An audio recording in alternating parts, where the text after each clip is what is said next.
Olá, gestores e gestoras de frotas, tudo bem com vocês? Estamos hoje aqui na reta final da nossa cobertura oficial da NAFA Virtual Experience 2021 e assim como nos outros dias, teremos painelistas especiais te aguardando logo mais.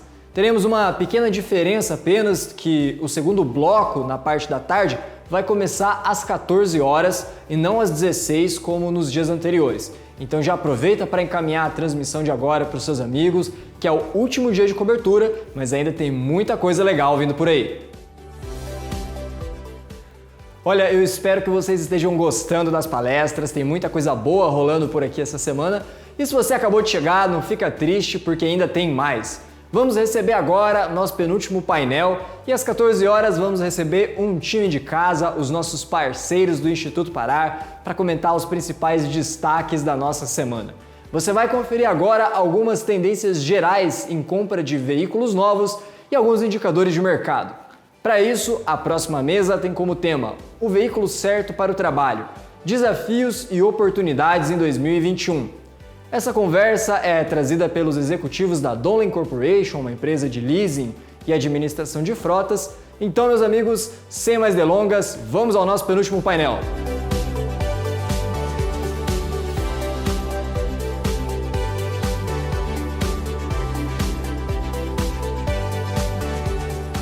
Welcome everyone to the NAFA 2021 Virtual I&E Experience and our session titled The Right Vehicle for the Job, Challenges and Opportunities in 2021 and Beyond. I am Carlos Oropeza, Donlen Director of Marketing, and I will serve as your moderator for today. It is my pleasure now to go right into the presentation and introduce our panelists for today. First up, we have Khalid Latif, who serves as Senior Vice President of Operations and Supply Chain at Donlen. Next, we have John Weech, CAFM certified, who serves as Vice President of Strategic Consulting Services at Donlen. And lastly, we have Larry Knapp, who serves as Director of Vehicle Remarketing at Donlen. So we're excited to come together to present our insights and information to help you make the right choice for attaining the right vehicle. Our objectives for today and what you will learn are various items, such as learning about the historical vehicle selection, including factors that influence OEM strategies. You're going to discover the emergence of new manufacturers and the way we engage with those manufacturers. And you will also gain insights on the resale market and how to plan orders in 2021 and beyond. With that, let me go ahead and transition to our first panelist, John Weech. Carlos, thank you. And it occurred to me as I was preparing for this session, it seems that every year within the fleet industry, we have these unique challenges and opportunities that become the stories or the headlines within our industry. 2020 obviously had its challenge, and to say that the pandemic was the story of last year may be a tremendous understatement. But 2021 so far is no different in that we again have seen new challenges and opportunities emerge. Some of these we've anticipated, others maybe not. We've listed some of these on the screen, and I'm going to walk you through one by one as far as what Donlen sees as trending. It begins with exiting the pandemic and fleets adjusting to the new norm. And by this, I mean fleets getting a grasp on things like how fleet travel is going to play out this year, quantifying or trying to quantify your replacement needs this year and for the next year. Wondering, will there be new vehicles available? And if there are vehicles, particularly in the truck segment, will drivers be available? And it's not just fleets that are adjusting. Manufacturers and providers across the fleet supply chain are reacting as well. And then there's continued focus on business to commerce or B2C services. Prior to the pandemic, certainly consumer purchase patterns were already, shifting pretty quickly from buying at brick and mortar stores to buying online. And this trend only accelerated during and coming out of the pandemic. And in response, and in order to stay competitive, we're seeing more companies are employing last mile delivery strategies and really looking to become more efficient in and cut the costs out of last mile delivery. And then there's this seller's market, right? We're seeing record year-over-year increases in resale prices being reported across all vehicle segments, from 15 to 15% year-over-year increases depending on the segment. And at Donlen recently, we've seen light trucks, 1 to 2 years old, that have sold for even more than their acquisition price, which is really amazing and tells me it's a great time to short cycle vehicles, except you have this chip shortage that we're in the middle of that's further delayed new vehicle production. And this is a trend we expect to see continuing, at least for the remainder of 2021. And then just as fleet travel has returned for many industries, now we're faced with these rising fuel prices, which Donlen sees as a combination of the fuel tank driver shortages, a pipeline cybersecurity hack, on top of what we already expected in summer seasonality increases. So it's kind of created this trifecta of fuel price increases up to levels we haven't seen really in a few years. But if anything, this return to travel, the higher fuel prices, it may shine a greater light on the electric vehicle revolution taking place. And make no mistake about it, we are on the eve of a revolution in the fleet industry. And we see it we can see it in really long-time OEMs shifting their product segment lines towards electrification. We see new EV manufacturers emerging, and a national and really a global shift towards providing an infrastructure and incentives to support electrification. So these are the stories that we see making the headlines in 2021. And next, we're going to take a look at 5 ways your fleet strategies can adjust to these trends so you can turn any obstacles into opportunities. So adjusting to trends. On this screen listed here are 5 steps we believe you can take to adjust to current fleet trends and ensure your fleet goals are met. And let me break these down one by one at a high level, and really to set up my colleagues and I to go into greater detail on each and on upcoming slides. It begins with identifying the right vehicle for the job before you need these vehicles. Now, this may seem like an obvious statement, but consider, if you will, that most manufacturers have moved away from sedans.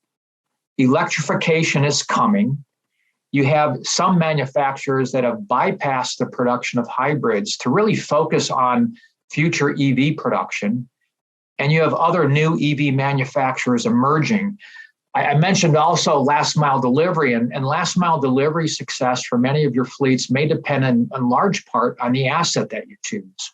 And then you have to contend with order to delivery times that are already at very high levels right now. So kind of the point here is there's all these factors that are influencing your vehicle selection process right now, maybe more factors than you've ever had to deal with, which really to us highlights the importance of feeling confident with your vehicle selections before you even place those orders and before the vehicles hit the ground. Next on here is understanding your battery electric vehicle or BEV options. And again, this can be challenging. There's product availability to consider. And by that, I mean, trying to get a grasp on which manufacturers are out there offering which models across which segment lines, and when exactly may these models be available and on the ground.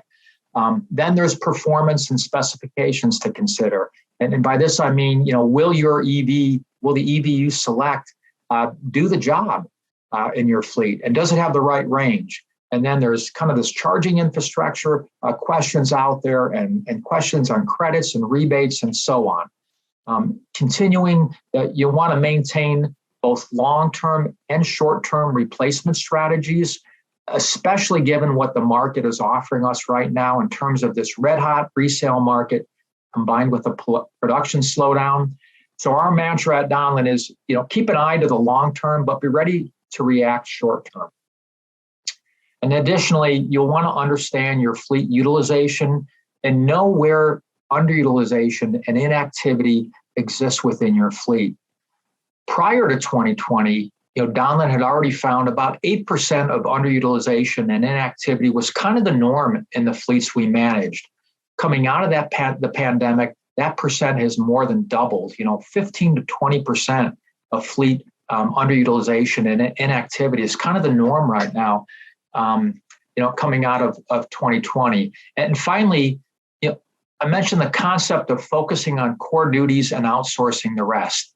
Now, certainly, this concept has been around for several decades. Outsourcing is not new, but given the changing OEM landscape, shift in production models, the emphasis that I mentioned on sustainability and electrification, the concept of outsourcing seems to have taken on a renewed meaning in fleet. And so we'll close our presentation with more thoughts on outsourcing. So coming up, Colin will be speaking in greater detail on the importance of identifying the right vehicle and also understanding your BEV options. Larry and I will be addressing in more detail how to approach replacement strategies and make use of utilization models and remarketing as part of your short-term replacement efforts. That all said, I turn it over to my colleague Colin. Thank you, John. Look, we are living in times that are ever evolving. That has been true at the beginning of time, and it is true now. However, I feel like the era we are living in right now is an era of fast change, where things are not only changing, but changing fast. It is still important to review our fleets based on our needs, acquisition, ownership, and disposal strategies. As a fleet manager, our job does not start with the acquisition of the vehicles. Rather, it starts when the need for a vehicle is identified. It is important to fully realize the vehicle application. Is the vehicle going to carry a payload, or is it going to be used for just passengers? If used for passengers, is it going to be used in inclement weather conditions, such as the northern states requiring four-wheel drive? Now, if the vehicle is going to be used to carry a payload or used for a specialized purpose, such as a dump truck or carry a refrigerated payload, the vehicle has to be upfitted. For these units, it is important to review the upfit requirements and also understand the capabilities of the upfitters. Upfits can be simple, such as adding some graphics, or more complex, like a vacuum truck. Once the type of vehicle has been identified, we need to understand the OEM capabilities and relationships. The cost of the vehicle is always going to be top of mind, and also the OEM incentives that have been negotiated with various OEMs. However, the vehicle is only good if it is being driven, and as such, order to delivery should be an important consideration. For fleets that need to be upfitted, it is important to consider if it will be shipped to or shipped through upfit, and the capabilities of the upfitters. Also, the location of the upfitter should be considered to reduce the transportation cost of the upfitted vehicles. Once the vehicle is acquired, we have to ensure that the vehicle stays on the road. Some important factors to take into account are maintenance needs and costs, and also regulatory compliance.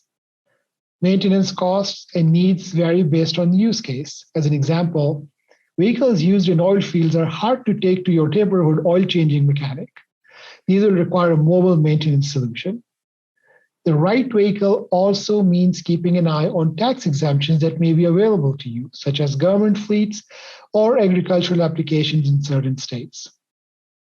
For some of us, our fleets are the largest cost for the organization, and we want to optimize the total cost of ownership and not just the cost of acquisition and maintenance. In order to get a full picture in terms of TCO, it is important to understand the asset disposal strategy and must include understanding the residual values of the vehicles and cycling vehicles at the appropriate time, considering the miles and age of vehicle.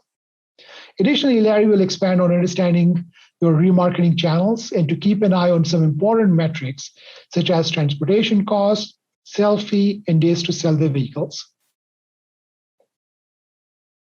While everything we talked about holds true for all types of vehicles, some things have changed.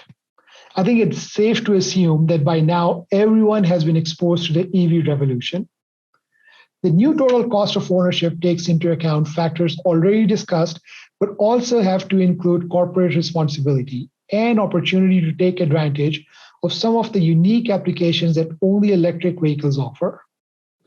For electric vehicles, it is important to have a strategy around charging stations. While most vehicles are sold with level 1 charging solution, it is rarely an adequate solution for fleets. A more robust level 2 or DC fast charging solutions should be considered. The cost of installing charging stations needs to be accounted for when considering EVs. As we move into the era of electrification, we will see some jobs mandating electrification of fleets. A good example of that would be some government contracts that may put a limit on the total CO2 emissions by project or fleet. Also, some work sites might benefit from having access to AC power that most electric vehicles are able to offer. Lastly, there could be a decided first mover advantage when it comes to EVs. Some tax breaks are offered based on the EVs produced by the OEM, and as such, only the early adopters of the technology will be able to benefit from these tax breaks. Along with EVs, the adoption of telematics technology is also a game changer. The technology not only allows for tracking vehicles and optimizing routing applications, they can be used for in-cab coaching, improving safety, and lowering vehicle maintenance costs. Therefore, it's important to know the options available to you for telematics. Now, while it is on the horizon, keep an eye on autonomous vehicles. There are some interesting applications and manufacturers that have entered the area. Autonomous vehicles will redefine the role of drivers and have a significant impact on the total cost of ownership, and we will have to include human capital in our TCO analysis. To recap, it is important to consider all the traditional factors of TCO and also understand the EV options available to you. Be vigilant to your payload, as that should be the biggest driver of your decision and can be the deciding factor in your vehicle selection. There are more EVs available today than ever before, and the number is continuously increasing. Understand your need and see if you can match them with some of the options available to you. While carbon neutrality is a long-term goal, there are intermediate steps that can be taken to hit our corporate goals, such as converting diesel vehicles to gas and gasoline vehicles to natural gas. When it comes to EVs, be sure to pilot and test with a small subset of your fleet and expand the use case as you and your organization builds confidence in the new technology. As always, think outside the box. We have seen customers upfit EV hatchbacks to carry payloads, eliminating the need for a truck and reducing the cost as well. Carlos, if you can go to the next slide. So we have discussed right vehicle for the right job and the impact of EVs. However, as we look at the EV landscape, we see a number of new entrants along with the traditional players. It's important to select the right partner for the EV fleet. As discussed before, all conversations start with evaluating your need. With EVs, it is important to understand the payload requirements and also the range requirements. Some EVs offer longer range, but the range has to be balanced with the higher cost of these vehicles. It's important to understand the true daily use of the vehicles in the fleet. OEM evaluation now goes beyond just the price, make, and order to delivery requirements. There are new OEMs that should be evaluated based on production strategy. Are they building the vehicles themselves or contracting out production? Do they produce at one location or have a diversified platform? Also, the financial viability of some OEMs may be, stronger than others. You want to choose the right partner for your electrification journey. While it may all be a little daunting, know that the OEMs want to partner with you as well, and therefore it's important to inquire them about their incentive programs, such as special pilot considerations or tax credits available. Lastly, understand the maintenance and support needs for your electric fleet, along with the charging requirements. There are all types of charging solutions, such as on-the-road, depot, workplace, and at-home solutions. Any of these solutions or a combination of them can help you meet the charging requirements of your fleet. Now, John will talk about the right replacement strategy for your fleets. Colin, thank you. And so let's talk a little bit about replacement strategies and how all these trends are impacting our traditional strategies. Historically, many fleets have maintained a long-term replacement strategy, and commonly the strategy has been based on knowing vehicle age parameters or having vehicle age parameters like months in service and mileage. And the idea being that as an asset reaches one or both of these age parameters, it's time to order a replacement. And along with having a long-term strategy, fleets have also been known to either short cycle or extend cycling as a short-term strategy based on the resale market values and what the resale market is giving us. So in that sense, the idea of having both short-term and long-term replacement strategies is not a new one. Different this year are the unique market conditions that we really haven't seen before in combination that are making strategies we've historically used a bit different, if not obsolete. So when it comes to long-term replacement strategies, Donlen does suggest to maintain a long-term outlook, do define optimal replacement strategies, and do place your factory orders if factory ordering is part of your strategy. Get those orders in the queue because the chip shortage is not going to last forever. The difference today, however, in planning long-term for us is really to start thinking about your sustainability and EV goals. Your long-term replacement strategy is a means to meeting these goals. Now, say, for example, your company has a goal of reducing tailpipe carbon by 50% over the next 5 years. How you mix in your hybrids and electric vehicle choices over the next 5 years is going to determine how and if and when you're going to meet this goal. A hybrid, by rule of thumb, produces about 33% less tailpipe carbon than its gas counterpart. And an EV basically, is 100% less. Now, similarly, if your goal is to be carbon neutral by 2030, then you really have the remainder of this decade to cycle out those gas vehicles and cycle in your electric vehicles. And for the near term, Donlen suggests looking more closely at utilization of your fleet, meaning do get rid of the old and end-of-the-life vehicle assets that eat up repair dollars and are down way too many hours in the shop for repairs, and look towards your underutilized and inactivity vehicles for replacements, or sell off those inactive units and take advantage of the red-hot resale market to infuse some cash into your fleet. Additionally, you can consider redeploying the underutilized vehicles or even swapping out low mileage and high mileage vehicles as a way to extend your overall asset life. Let me give you an example of this. Consider two F-150 trucks with the same trim levels doing the exact same or essentially the same job. One may be underutilized, accruing 10,000 miles a year, the other accruing 25,000 miles a year. By swapping these units, you've allowed both assets to have an extended life, in combination, right? And finally, knowing that what we do that production is slow right now, and we need to extend the useful life of our assets.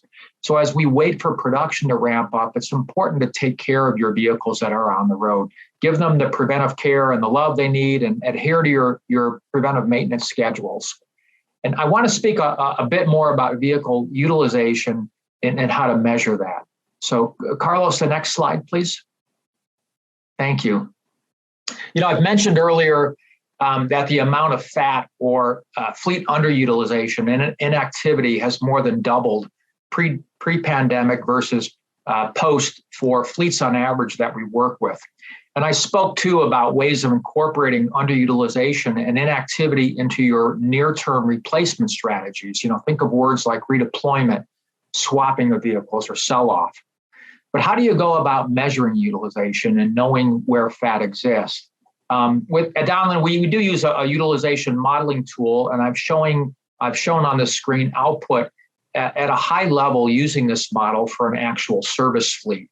A little bit hard to see with the numbers, but what it shows here is for this fleet by week for this past month of July, we've determined the fleet was about 83% utilized overall for July. There's a division in there, Pac West, kind of in the middle there, that started July at about 69% utilization, finished at 88%. One of the last fleets in there, the South Division, started at 79% and finished at 97%. We're able to increase utilization based on some of the strategies we discussed. Now, we could, if I was showing this model live, expand the columns and actually show utilization in each division down to the vehicle level by day. You can actually see which vehicles are being used on a day-to-day basis. And telematics really helps us out on this. Telematics technology provides great insights for us into asset activity. Where an engine is turned on each day or records a trip, you may assume pretty much it's been utilized in some way. And we use telematics data in our modeling for utilization. We can even focus just on work days and exclude weekends and holidays. And where fleets are not using telematics, we will instead look at the frequency at which these vehicles touch our programs. How often an odometer will change because there's a recorded fuel stop or a maintenance visit or an accident or a toll transaction or a violation or something else. We can get a fairly good picture, a fairly good indication of utilization and really underutilization and inactivity by understanding these touch points in a fleet.